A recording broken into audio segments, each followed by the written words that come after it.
안녕하세요. 정치를 쉽게 풉니다. 정치의 쉽대!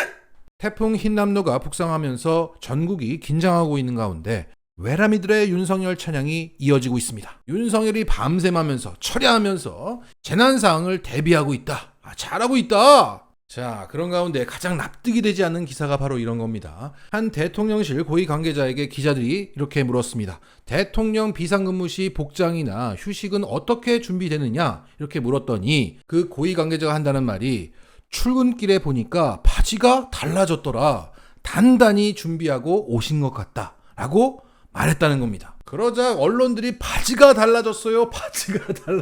라는 기사를 쏟아내기 시작합니다. 그래서 찾아봤더니 윤석열이 오늘 입고 나온 바지가 이거였습니다. 익숙하죠? 우리가 거꾸로 입은 게 아니냐. 똥 싼 바지다. 라고 했던 그 곤색 바지였습니다. 그런데 이전보다는 좀 약간 축혀 입은 것 같아요. 하여간 이 바지를 보고 그 고위 관계자는 단단히 준비하고 오신 것 같다. 이런 말을 했던 겁니다. 아니 바지가 뭐라고? 그냥 바지지. 거기서 어떤 의지를 느낄 수 있다는 게 말이 안 되잖아요. 그래서 관련 기사에 달린 댓글을 좀 봤습니다. 그 중에 하나가 이거 매기는 거 아니냐. 그러니까 이 기사가 프레시안에서 가장 먼저 나왔고 바지 대통령임을 드러내려고 프레시안이 그 윤석열을 매기는 차원에서 바지를 일부러 강조했다는 거예요. 이와 같은 여러 가지 해석들이 있었습니다. 자, 제가 봤을 때는 대통령실 고위 관계자가 평소에 이 윤석열 바지에 대해서 주목하지 않았던 겁니다. 그러다가 오늘 출근길을 보니까 바지가 후줄근한 거예요. 아니 저런 바지를 어떻게 입고 나오셨지? 철야할 생각에 신축성 좋은 그 추인 같은 바지를 입고 오셨구나 라고 생각을 한 겁니다. 그렇게 윤석열의 바지를 인상 깊게 봤고 기자가 복장이나 휴식 관련해서 질문을 하니까 바지가 달라졌더라고요. 단단히 준비를 하고 오신 것 같습니다. 이렇게 된 사정이 아닐까? 윤석열 입장에서는 평소에도 즐겨 입었던 똥 싼 바지였는데 어떻게 저런 바지를 입을 수가 있지? 라고 생각을 했고 그렇게 의미 부여를 과도하게 했다. 결국 누가 봐도 가까이서 봐도 윤석열의 바지는 진짜 이상하다는 거죠. 그리고 윤석열이 그 상황실에서 전화를 하고 있는 모습이 포착되었습니다. 아니 상황실이라고 하면 뭔가 버튼만 딱 누르면 뭔가 지시만 딱 하면 바로바로 연결되는 시스템이어야 하는데 휴대폰 전화를 하고 있어요? 그걸 또 방송사들은 윤석열이 뭔가 지시를 하고 있다는 식으로 자막 처리를 하고 있습니다. 이해가 가지 않아요. 자, 대통령의 지시는 늘 기록이 되어야 합니다. 특히 이런 재난 상황에서의 지시 사항은 모두가 실시간으로 알 수 있어야 합니다. 몇 날 몇 시에 누구에게 어떤 지시를 했는지 기록이 되어야 하고 이렇게 판단하고 있구나 라는 것이 실시간으로 공유되어야 합니다. 저런 식으로 개인 휴대폰으로 얘기하면 누구와 통화했는지 무엇을 지시했는지를 모릅니다. 전화를 하려면 모두가 함께 들을 수 있는 스피커폰 상태에서 얘기를 해야죠. 영화 못 봤어? 자, 지금 김건희하고 통화하는지 모르겠지만 대단히 부적절하다고 지적하는 언론이 하나 없습니다. 자, 제가 개인적으로 봤을 때는 저거 일하는 척 하는 겁니다. 연출이에요, 연출. 방송사가 들어와서 카메라가 막 돌아가니까 뭔가 일하는 느낌을 줘야겠고 그 제스처의 일환으로 그냥 멀뚱히 앉아있을 수 없고 막 손가락질 하는 것도 한계가 있으니까 자신의 전화를 꺼내 들어서 통화를 하는 척 하는 거예요. 심각한 표정으로. 그걸 방송사들은 적절한 자막 처리를 해주면서 일하는 모습이라고 이게 홍보를 해줬던 겁니다. 이건 마치 백지를 넘기면서 일하는 척을 했던 그 장면과 비슷한 겁니다. 자, 앞선 바지가 달라졌다는 얘기는 같은 편이 봐도 윤석열 바지는 진짜 이상하다는 것이고 이 상황실에서 전하는 이 장면은 우리나라 언론이 정말 썩었다는 것을 보여주는 단면이라고 생각합니다.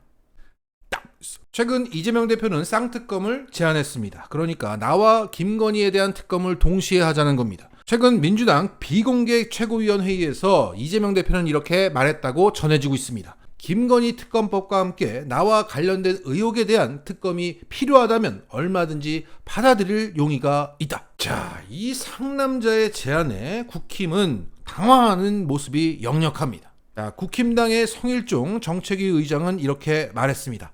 쌍특검은 있을 수 없는 얘기다. 김 여사가 왜 특검을 받아야 하나? 민주당이 친문 검사들을 전진 배치시켜서 주가 조작 의혹을 수년째 탈탈 털었었는데 사실로 밝혀진 것이 없다. 업데이트가 안 됐네요. 자, 자기들 문제만 특검을 받으면 된다. 민주당은 참 대단하다. 민주당 유전자에는 물귀신 작전의 유능함을 가지고 있다.